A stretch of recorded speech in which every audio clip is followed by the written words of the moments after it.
cinta itu menyelamatkan. Dia tidak akan melakukan sesuatu yang dibenci oleh Allah.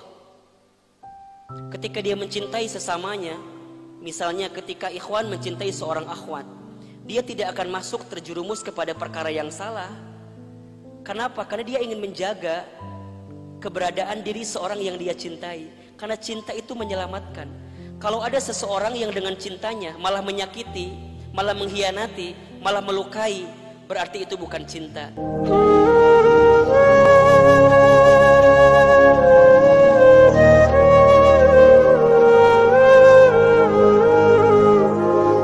Ketika seseorang memiliki cinta dalam hati, ada 4 prinsip cinta yang harus dia miliki.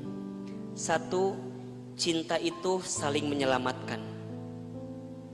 Kalau ada di antara teman-teman yang mengatasnamakan kalimat cinta, tapi dengan perasaan cinta itu malah hadirnya menyakiti satu sama lain, itu bukan cinta. Karena ada yang salah dengan prinsip cinta yang seharusnya. Cinta itu menyelamatkan. Dia tidak akan melakukan sesuatu yang dibenci oleh Allah.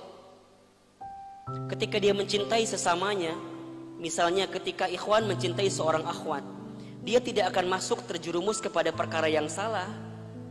Kenapa? Karena dia ingin menjaga keberadaan diri seorang yang dia cintai. Karena cinta itu menyelamatkan. Kalau ada seseorang yang dengan cintanya malah menyakiti, malah mengkhianati, malah melukai, berarti itu bukan cinta. Berarti dia justru sebaliknya. Boleh jadi dia benci tapi dibalut dengan bahasa cinta. Maka mohon maaf jika ada di antara kita yang saling punya perasaan cinta hari ini, tapi perasaan cintanya malah saling menyakiti dan tidak saling menyelamatkan. Coba dievaluasi. Karena prinsip cinta harusnya tidak seperti itu. Yang kedua, cinta itu saling menguatkan. Ya, wa'at'imut ta'am, cinta itu saling menguatkan. Tahaddu tahabbu, salinglah memberi, maka engkau akan saling mencintai. Cinta itu bukan menuntut, cinta itu bukan meminta, tapi cinta itu memberi. Saat teman-teman mencintai, maka teman-teman akan banyak memberi. Teman-teman cinta kepada Allah. Sekarang pertanyaannya, apa yang sudah teman-teman buktikan di hadapan Allah? Salat tahajud, salat malam kita, ibadah puasa Ramadan kita, semua kebaikan-kebaikan amal soleh kita, itu adalah bukti cinta kita kepada Allah Subhanahu wa ta'ala. Siapa yang membuktikan cintanya kepada Allah dengan amal-amal kebaikannya dalam hidup, maka benar dia mencintai Allah. Disebutkan dalam keterangan Al-Quran, Allah Subhanahu wa ta'ala sampaikan, Qul in kuntum tuhibbunallah fattabi'uni yuhibbukumullah. Kata Allah Subhanahu wa ta'ala, jika engkau mencintai Allah, maka ikutilah baginda Nabi Muhammad SAW. Karena saat kita mengikuti baginda Nabi, berarti kita membuktikan cinta kita kepada Allah Subhanahu wa ta'ala. Teman-teman, cinta itu menguatkan, bukan melemahkan. Ketiga, cinta itu saling memaafkan, bukan saling mendengki dan membenci. Kalau teman-teman di dalam hati belum tercermin rasa maaf yang lapang, yang besar terhadap apa yang kita cintai, berarti kita belum seutuhnya mencintai. Memaafkan ketidaksempurnaannya, karena kita tahu manusia tidak ada yang sempurna. Justru kita butuh seseorang yang tidak sempurna agar kita bisa menyempurnakan ketidaksempurnaannya dengan ketidaksempurnaan yang kita miliki menjadi sempurna. Itu cinta yang sesungguhnya. Cinta itu memaafkan.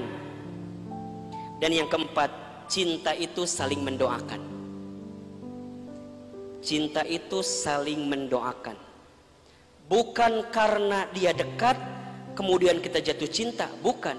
Justru karena dia senantiasa ada di doa kita, maka cinta itu menjadi kebaikan di hadapan Allah Subhanahu wa ta'ala.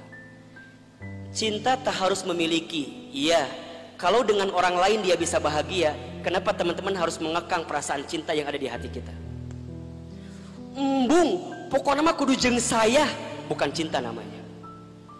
Cinta itu ditanam di hati, dibuktikan dengan kebaikan-kebaikan. Cinta itu saling menyelamatkan, cinta itu saling menguatkan, cinta itu saling memaafkan, dan cinta itu saling mendoakan. Semua bingkai cinta itu akan semakin kuat perasaannya ketika disandarkan hanya kepada Allah Subhanahu wa ta'ala.